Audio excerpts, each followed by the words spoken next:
very warm welcome to all of you in the first part of our series, delving into Norse or Scandinavian mythology. Our theme for this episode is the creation of the world. As we technically stand at the outset of this mythology, let's discuss how we should perceive it. One might be tempted to call it just another myth. But in reality, it's a full-fledged religion, a belief system, no less and no more than Islam, Christianity, Buddhism, and the rest. Certain stories may vary somewhat, and at times quite significantly, from one another. If such is the case, I'll certainly make a point to mention it. According to the people of the North, the creation of the world happened as follows. Before the dawn of time, there was nothing, no earth, no heavens, no stars, no sky, nothing at all. Initially, two entities existed, a world and a giant. The world was called Muspelheim, the realm of fire. Muspelheim blazed. It was luminous and covered in molten lava. This world was guarded by a fire giant named Surtur. Surtur was awe-inspiring and formidable, for he had a weapon, a colossal flaming sword. He was the first being in existence, and he'll be the last to remain when Ragnarok, the end of all things, comes to pass.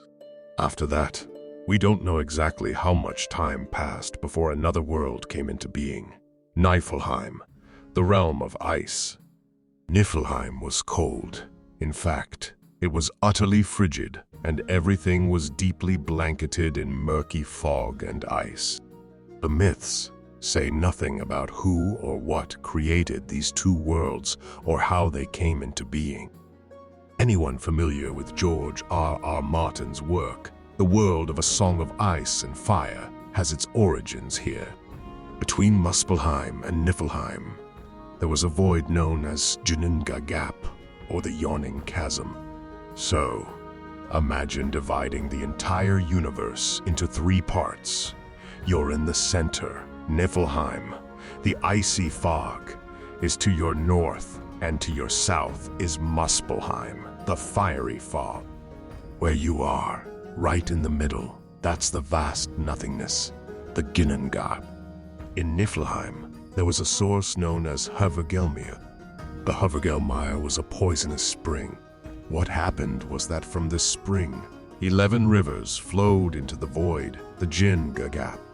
On the side facing Niflheim, the river was encased in frosty fog and an ice sheet. On the southern side, closer to the realm of fire, the heat was so intense that even stone would melt.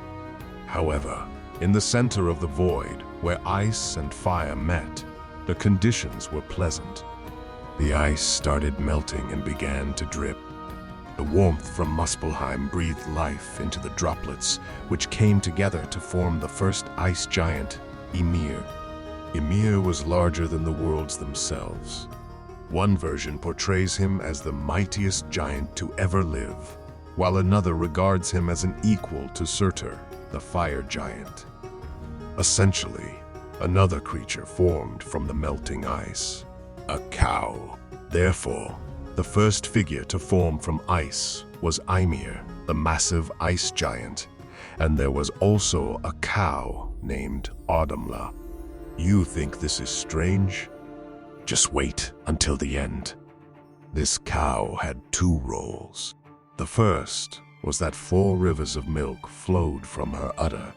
These rivers of milk nourished Ymir, and as he drank, he grew continuously larger. Audhumla's other role was that while licking the ice, she started to shape a new figure. By the evening of the first day, as a result of her licking, the hair of another giant emerged from the ice. The next day, his head appeared, and on the third day, the entire giant emerged. This was Beri, who was massive in size, strong and beautiful, the ancestor of the gods. But while the cow was shaping this giant, Ymir, the ice giant, fell asleep. And since Ymir was neither male nor female, but both at the same time, he gave birth in his sleep.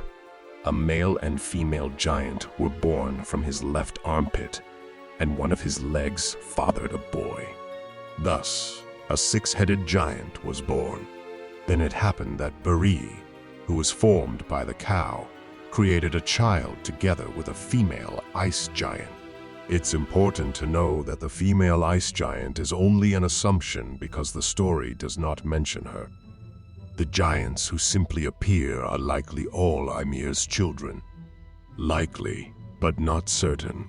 So, to summarize, Vili and an unknown, presumably giant, woman had a child together who was Bor.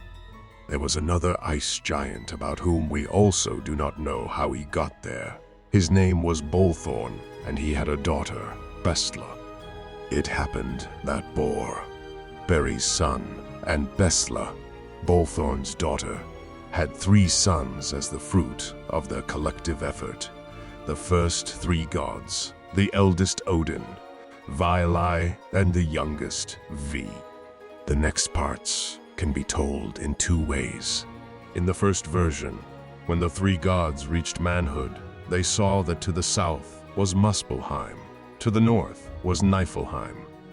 But ultimately, it didn't matter because death awaited them in both places. The 3 gods were stuck in nothingness, and their home, Ginnungagap, the dazzling void, was just waiting for someone to fill it with life. The time of creation had arrived. The 3 brothers discussed what and how they should do. This was the first version. The second version holds that the 3 gods simply loathed the giants, because the Jotun, the equivalent name for giants, were a crude and rough race. One thing both versions agree on is that one thing was necessary for creation: the death. So the 3 gods, Odin, Vili, and Vi, took it upon themselves to kill Ymir. This was the beginning of all things, death that enabled life. In one version, they mercifully stabbed him. In the other, they outright slaughtered him. But the point is, when Ymir fell, so much blood poured out of his body that it caused a flood, and in this flood all the giants drowned. 2 giants survived, Bergelmeyer and his wife, who climbed into a box to ride out the disaster. In the other version, they used a ship. So the 3 gods killed Ymir, whose blood caused such a flood that all giants died. Except for 2, Bergelmeyer and his wife, who will revive the lineage of Jotun, or giants.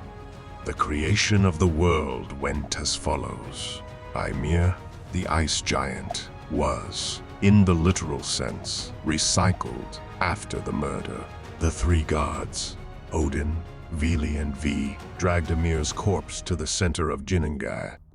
Ymr's flesh became the earth, which was surrounded by the sea, that is, his blood. His bones became the rocks, teeth the stones, and trees grew from his hair. Not only did they create the earth, but also the sky. They placed the giant's skull above the earth as the sky.